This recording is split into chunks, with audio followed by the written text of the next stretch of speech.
Greetings, programs, and welcome to another episode of, well, the TV thing. I always said the book thing there, but no, this is going to be about a TV series. And this time it's Star Trek Enterprise.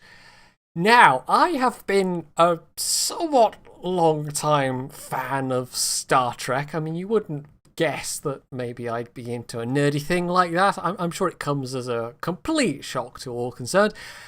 But there's a specific reason why I have sat down and watched through the 4 seasons of Enterprise. Well, actually, having said that, no, there's 2 reasons. One is that there is a new series of Star Trek confirmed to be on the way. It's going to be a joint production between CBS and Netflix. And I would guess as part of that, Netflix, at least in the UK, now basically has all of Star Trek available, at least all of the TV series. They haven't got the films. That would clearly involve doing separate deals with, it was Paramount that made the Trek films, wasn't it? Yeah, anyway, I can't remember, but I think so. Anyway, so that's all basically popped up, including the animated series, which I have not seen in a very long time. That's usually that's the obscure end of Star Trek as far as everything that's been on TV goes. But Enterprise, well, back when it was airing originally, I saw, I think, all of the first season and then most of the second season, and I think I basically stopped watching at that point. So it is the only series of Star Trek where I haven't seen everything. Now, that actually might hold true for some of the other series as well. There are probably 1 or 2 episodes from The Next Generation and Voyager and DS9 that I've never seen. Although I'm fairly confident I've seen all of the original series, and I think all of the animated series as well. So, Enterprise was the one big gap in my Trekkie knowledge. And at the point where I stopped watching is really, it's generally acknowledged to be the point where Enterprise really started to pick up steam, because the first 2 series, they're better than I remember them being, but there were some episodes in there that I cannot describe as being anything other than real stinkers, and the one that stands out above all is Dear Doctor, which I think is infamous of just being just a really terribly written episode, because they try to, I mean, it's trying to sort of evoke a feel of later Trek when we get a lot of episodes concerning the Prime Directive, and of course there's no Prime Directive in the era of Enterprise, there's no Federation. And so they try and come up with this moral quandary that really wasn't a moral quandary at all. It was a question with a very unambiguous, morally correct answer. And instead we have Dr. Phlox making the morally completely indefensible, choice, and somehow Archer just randomly deciding to go along with it. So yeah, that was a real low point. And I think it was episodes like that that just started to gradually turn me off. Now, it's a bit difficult to characterise the first 2 series. It's a bit hit and miss. And it almost could be said to be something like a continuation of Voyager. And Voyager is one of my least favourite of the series overall. I really liked the cast of Voyager, but the writing and the kind of the character arcs were all over the place. I used to be really into my Trek fandom. I was on a BBS called Trek BBS for absolute years and years. And there'd be endless discussions about, everything under the sun. And then, well, inevitably it gets to the point where people start to have the same discussions over and over again, and I just kind of drifted away after a while. But one of the jokes that went around that BBS, and I think went around Trek fandom generally, was that with Janeway you never really knew which captain you were going to get on any given week. And there was actually, and I just remember this, there was one particular poster who had the name Wrong Way Janeway, which I don't know why I remember that particularly, but it stuck in the mind, and it kind of references this idea that, there's the right way, there's the wrong way, and then there's the Janeway. And the first 2 series, they weren't really like that, I have to say, but the 3rd series in terms of Archer's characterization was a bit. We got to see Archer doing things that didn't feel very Archer. And it's kind of ironic because the third series is where the character of the show really changed. That's where Manny Koto came on board as a producer. Because the first two series was purely curated by the Killer Bees, as they were nicknames, Rick Berman and Brandon Braga. And so that's why we had some of that Voyager feeling for those first two seasons. And I could see that they were... I mean, they weren't entirely unsuccessful with what they were trying to do. They were trying to build up this idea of, it's the early days of exploration and it's all very tentative, and we had all this stuff going on with the Vulcans, and some of that was actually quite a nice touch. But in terms of quality, the first two seasons were quite variable, and there wasn't really enough to keep people's interest. And it was, I think, after the first two seasons that the viewer numbers really started to decline almost terminally. And that's why we only got two more out of that. And by the time it picked up, it got a lot better in season 3.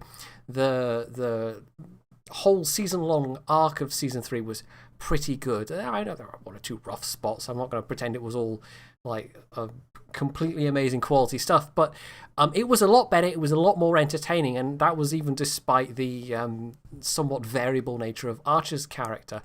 And it really started to pick up. It really started to get a bit interesting. And then I kind of hit the fourth season, and I thought, okay, where's it going to go from here? Because they don't have this big long arc. And in the fourth season, they had a bunch of two-parters. They had like little mini arcs. So we went from very episodic in the first two series, and then in the third and fourth, it much more concentrated on story arcs, and I think it got a lot stronger at that point. But the damage was already done, sadly. So by the time you get to the end of season 4, you're really starting to think like, season 5, they really could have done so much more with this show. And it actually, in retrospect, becomes really disappointing that it got cancelled after that fourth season. So, I don't know, there's a lot of, ifs about this. If maybe the first season had kind of combined that feel of the first two seasons, and then we'd started to have more arc-based stuff from season 2, there could have been so much more. I mean, they were laying the groundwork for the birth of the Federation. We had a lot of interesting stuff there, particularly in season 4. We also had some in, I think, was it season 1, season 2? I can't remember, the whole Romulan minefield episode. They start to slowly introduce the Romulans, and then we get the Romulans popping up again in season 4 as this nefarious, and the Romulan Wars, I think, could have been another thing they would have possibly led into. There's so much, there's a lot of interesting stories around this time frame that potentially could have been told, and they only really got to them quite late in the show, as it turned out. So I don't think they knew it was going to be that late in the show by the time they started doing this stuff. But it's just, I'm retroactively very disappointed that it ended when it did. Not quite as disappointed as when I got to the end of the second season of Stargate Universe and it ended on that massive cliffhanger, and I got to that point and went, no, there's never going to be any more, god damn it. But still fairly disappointed. And at least, there's going to be new Star Trek. There's probably not going to be much in the way of new Stargate at this point. And I don't know, maybe I could do a separate one on Stargate Universe, but I'd possibly have to go back and rewatch it. That was an interesting show. But in terms of Enterprise, I'm glad I sat down and watched it. And I'm also simultaneously disappointed that I didn't stick with it at the time. Not that me watching it in the UK would have had any impact on them renewing it for a 5th season, but even one more season, I think there are many more interesting stories that could have been told. I'm actually recording this not long after watching the final episode of season 4, and oh boy, yeah. Now, I knew some of what was going to happen. I won't say any major spoilers. I mean, there's been some minor spoilers in terms of the plot arcs.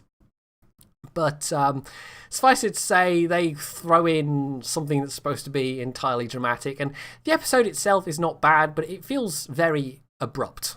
It doesn't really tie in with the season before. And sometimes this happens to shows, though. They have all this stuff planned out, and then, you're going to be cancelled. So we end up with very abrupt endings.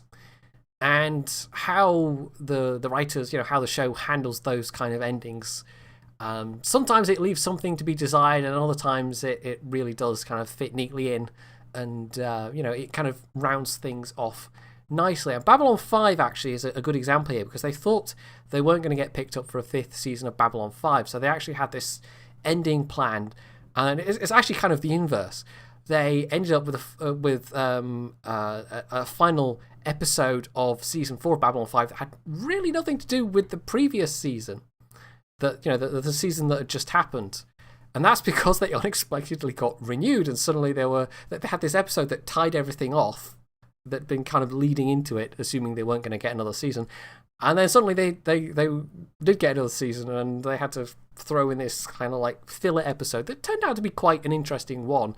But it wasn't really a good end of season episode. It was just like a kind of, here's this bonus story.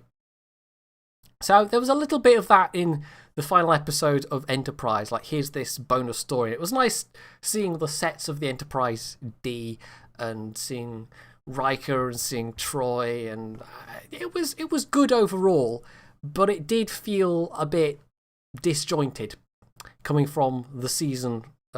Coming at the end of that 4th season, it wasn't really it didn't naturally flow into it. They weren't expecting to not get a 5th season, I guess, is the best way to put it. So it made me a bit sad, and knowing what happens in that final episode made me a bit sad. And the way that they did it felt a bit kind of like, we've got to write this scenario whereby this thing happens. And they did it in an okay way, but it was more about, I felt it was less about Enterprise, and it was more about Riker and, the almost tie-in with a 7th season episode of TNG, and that actually was quite a nice touch, the way they all put that in. But I almost like, I kind of like the way they did it, like they did it in a way that explicitly made it a retrospective, but at the same time it also made it kind of not that much about the Enterprise NX-01. Maybe that makes no sense whatsoever, I don't know. There was one other thing I wanted to pick up on, and that is, I was actually especially impressed with Jolene Blalock's performance. Now, it's not just her. I think the entire cast was pretty good, but the writing for T'Pol, I think she's probably the only character that genuinely we got to see develop quite a lot during the course of the show. I've already mentioned that I felt like Archer in season 3 was a bit all over the place, and I think it's fair to say we got to see a bit of development, but Archer, it's like when we get to the start of season 4, they kind of hit this reset button, and it's like, oh, well, back to the same old Archer. And I was less impressed overall with the character development, and that's not really the fault of the cast, but the writing, like all the other the more minor characters, and even some of the major characters like Reed and Tucker, I don't really feel that we got to see them grow and change that much over the 4 series. This is supposed to be humanity's first venture out into deep space, and I don't know, like it genuinely feels like T'Pol is the only one that particularly changed along the way, that found something out new about themselves.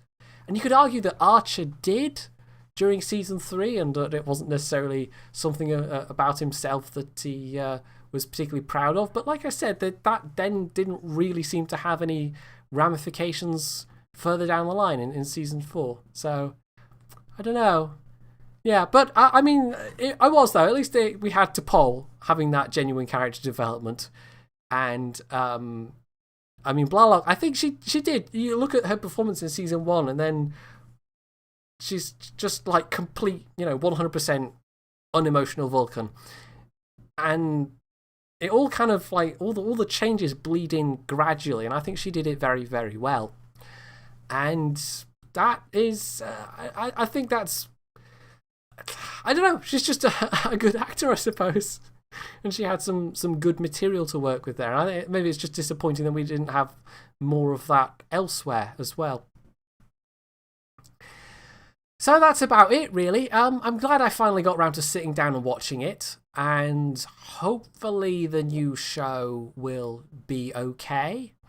I will probably be approaching it from a different place than I approached Enterprise when that came along, because I was very much avowedly the sort of fanboy that would go and argue on internet forums about stuff when Enterprise last came out, and, you know, did. And these days I like to think I'm a little more laid back, but I'm not going to be quite so, oh my god, they've got the colour of the phaser hand grips wrong and stuff like that. There was actually a thread where they were trying to, we're going back to the Trek BBS again, but there was actually this humongous thread where they were trying to work out detailed deck plans for, I think it was the Enterprise D, and the title was something like The Search for the Bowling Alley, or I can't even remember, but the amount of, like, you know, you can't even begin to imagine how deep that rabbit hole goes unless you've been there and you've actually seen it firsthand. And it's almost like, on one level, it's the kind of passion about a subject that's sort of simultaneously a bit scary, but also a little bit admirable. You know, somebody putting that much time and effort and mental energy into something. But on another level, these days I just want to go, yeah, but it's all made up though. You do know it's all made up, right? But yeah, I don't know. It will be interesting to see, though. I mean, I'm just glad that there's going to be new Star Trek. I mean, we've also still got the films, the J.J. Abrams films, or the J.J. Abrams-led reboot, I suppose you could call it. And I could maybe finish this little rambling video off with my quick thoughts on Star Trek Beyond as well, because I saw that not that long ago, and I quite enjoyed it. And it had some flaws, but I think it was far more a Star Trek film than Into Darkness. And I kind of liked Into Darkness as well. But Beyond was just so much more, I don't know, it was more in the spirit of the thing. And I think that's a lot to do with Simon Pegg actually being on board as a writer this time round.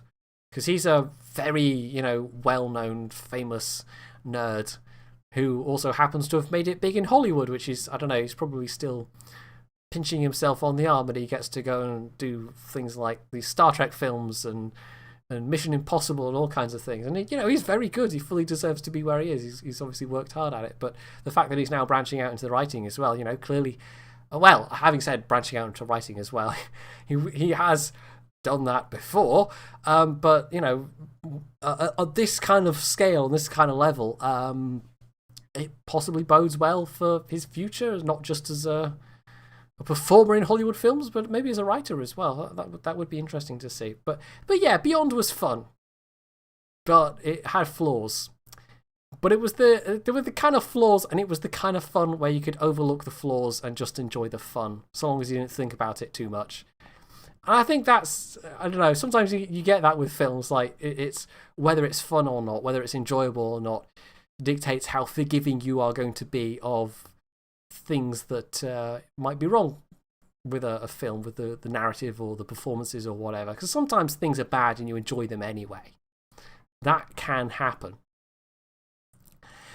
Anyway, so there's my thoughts on Enterprise. Liked it more than I thought I would. Bit sad it got cancelled when it did. But overall, in retrospect, it turned out to be some very solid Star Trek.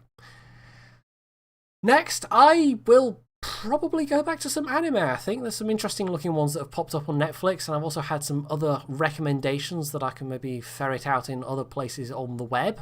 So we'll give that a go and see where that takes me.